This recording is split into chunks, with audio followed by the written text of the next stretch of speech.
Discussed Iran's footprint from Yemen to Iraq with Trita Parsi. He's the president of the National Iranian-American Council. Iran has agreed to international inspection of an aid ship sailing to Yemen. I asked Trita for his thoughts on this and more. I think Iran's role in Yemen has been largely exaggerated. I think there's a Saudi narrative that essentially says that the Houthis are proxies of the Iranians. Clearly, the Iranians want to have some influence in Yemen. Clearly, they're trying to establish a firmer footing over there. But the idea that the Houthis are acting on behalf of the Iranians is widely exaggerated. In fact, the U.S. government itself has come out and said that they have intelligence that show that the Iranians advised the Houthis to do one thing and that the Houthis decided to do a completely different thing. So the independence of the Houthi movement, which then shows that the Yemeni conflict has a Yemeni root. This is something about the internal politics of Yemen and a long-time struggle that has existed there, that the Saudis are getting themselves involved in, and they're trying to justify their involvement by saying that they're balancing out Iranian involvement. But they're exaggerating the Iranian involvement in order to be able to justify their own presence. It's interesting, this proxy narrative is not just Yemen, as you know. Syria, a lot of people saying that's a proxy war, an aid to the Iranian leader, meeting with the Syrian President Assad today, reading articles there clearly showing Iran's backing of Damascus. This narrative, how much of it is fact, how much of it is fiction throughout the region?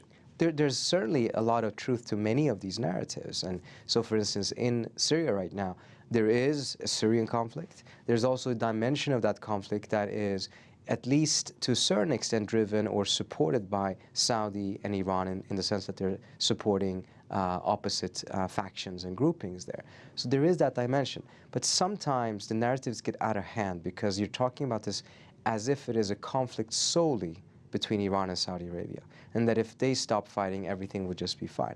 That's an oversimplification. However, if the Saudis and the Iranians would manage to come to talking terms and they could talk about these things instead of firing bullets at each other, then that is a good opening to be able to help resolve the conflict. It doesn't automatically resolve the conflict, but it would take one big driver out of the conflict.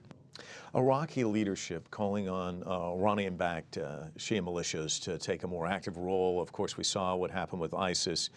Talk to me about the role of Iran within Iraq as well. Well, in Iraq, I think the Iranian role is extremely strong and very, very visible. So that's very different from both Syria and certainly from Yemen.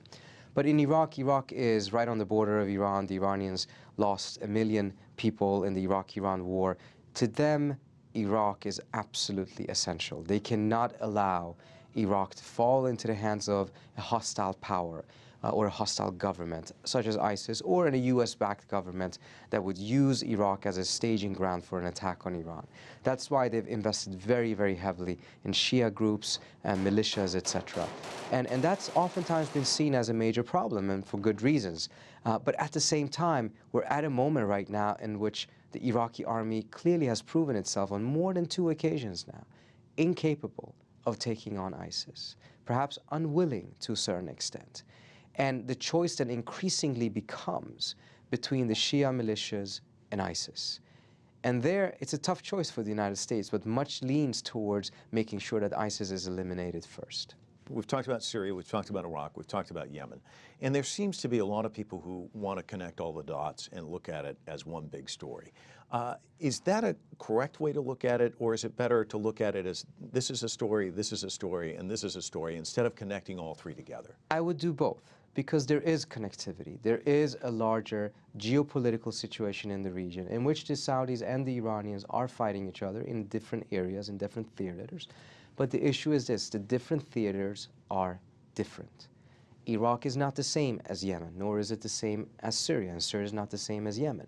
So while we have to have a larger perspective and recognizing that this is all part of a larger game that is being played, the different theaters are different with different problems, different solutions, and we cannot lump them all together in that sense and thinking that there's a one-size-fits-all solution.